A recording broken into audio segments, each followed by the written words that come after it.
here in Dallas, Texas at the Defending America Dream Summit, the new Queen of Dallas, Oh. Dana Loesch. Of the, Big title. I know, seriously, of the Data Show, the Blaze, of the Dana Radio, unbelievable. Dana, last time I saw you was here in Texas, and you showed me this. On my phone. On your Nobody else phone, had seen and it. I was like, badass on steroids. So first of all, congratulations, hands off my gun. That's incredible. Thank you. I am so excited about this. First off, I just want to let everybody know how sore my shoulder was. Trying to keep, it's one thing to just carry a rifle, but to keep it perfectly straight and match it up with the little spot that they taped up above so I could keep it perfectly straight and also make it to look like I didn't have the posture of a cocktail shrimp. It was so hard. And then I thought, wow, maybe models aren't so stupid after that. But no. I'm so proud of this book. I put 3 years worth of research into one book, and it was absolute labor of love, and everything that I could research, every argument that I could think of pushing back on, I addressed it in this particular book. Every myth that has ever been made in favor of gun control, every bunk argument, and I get into who the purveyors of gun control are, what do they have to gain from this, and also ways that you can fight back in your own area, because they're starting to wise up. Never thought I'd say that. And they're realizing that they're not going to win nationally. Unfortunately, no one's been able to discover where their state capital is. Unfortunately for them, fortunately for us. So you have people trying to push gun control legislation from the meat aisle of a Kroger. Sorry, but I haven't seen any lawmakers go into a Target or a Staples or a Kroger or a Sonic or anything like that. So they haven't found their state capital yet, but they're realizing that localizing might be a better way to ban guns as opposed to doing it on the national level. So I get into that as well. There's a lot in this book. When you spend that much time and you're so passionate about what you do, and then you get the book in your hand and you get this, just try to describe the feeling to me. In your heart, what does it feel like to see this and to get it? I've wanted to write a book more than I've ever wanted to do television or radio.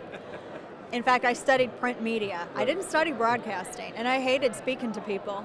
And so that's so obvious. Right. No, it was baptism by fire. And my favorite thing as a kid, I used to love going to the bookstore, and I would have any money that I earned from doing chores, I would take it and I would spend it at the bookstore. And I would sit in the bookstore before hipsters found coffee shops there, and I would sit there and I would smell the books, and I loved the glue, the way the glue smelled, not that I'm a glue sniffer or advocating for that, and I loved the way the paper smelled. And then when they sent me the galley copies this week, I opened it up, and it was like I was 9 years old again. And I don't care, I'm not even going to try to act like I'm too cool to pretend that this isn't a big deal. I pumped my fist like a piston, and I smelled it. I just walked around, and I'm not going to lie to you. I put one on my nightstand, and I have one in my backpack, and I'm really proud of it. That's so awesome. Talk about your other big success. You're going to 5 days a week on the Blaze. Yeah, on the Blaze. How incredible does that feel? Oh, I'm very, I love where I work. The Blaze and everybody there, it's just it's such a great environment. Everybody is so, it's really a creative space to be in. And they give you your due. They give you your room, too. You can go around and you can do what no one has told me, well, the only time that I was ever told no is when I wanted to dress up as Meghan McCain and interview Glenn Beck as Meghan. And he was like, maybe not. That was the only time that they ever told me no. Well, I saw your... I dressed a man up in an adult onesie and had him play with guns, unloaded, to mock that ABC special. Right. So, and they were like, well, okay. Well, and I also saw your Jesse Ventura segment with the box of feminine hygiene products. That went on too long. That segment did. It went on way too long. I know this, but it was. I had a lot of fun, and they just let me. They let you experiment, and they let you have fun with stuff. And those were toy guns, by the way. It was my son's pellet gun. That looks like an AR. It wasn't the real thing, so people don't have to freak out. Not our audience, but I understand. But I love it there. I'm excited. It's a lot easier to do daily live than it is weekly. I hate doing weekly shows. I love the format. Well, you're a daily live person. That's your thing now, so it makes more sense. Oh my gosh, yeah. And they're like, Dana, you only get 1 hour a week. What? You see how this was supposed to be a couple of minutes? And I'm like, Cam. I'll wrap it up because I know you got to go.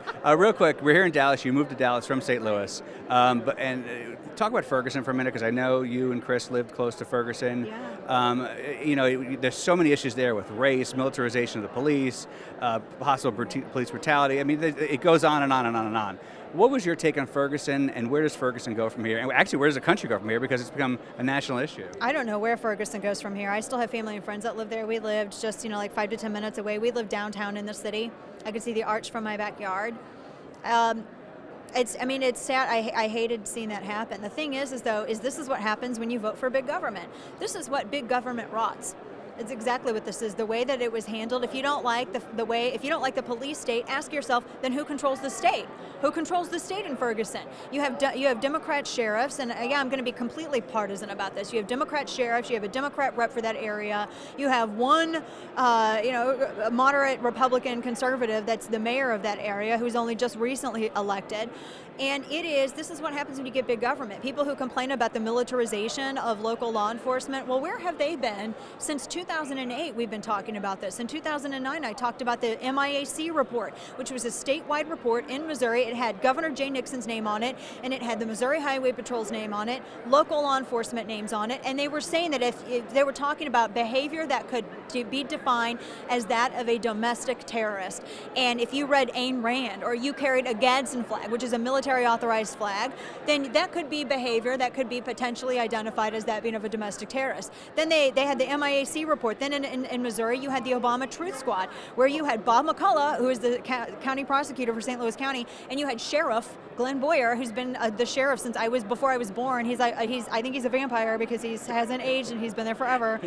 And they came out with the Obama Truth Squad, not to persecute, but to prosecute people that they thought may say something untrue or misleading about then Senator Barack Obama. So we have been talking about this super heavy-handed law enforcement, the law enforcement heads, which I think you can criticize without disrespecting them in it, because I have family who have served in law enforcement, and I love what they do, and they get a lot of crap and they don't get enough due.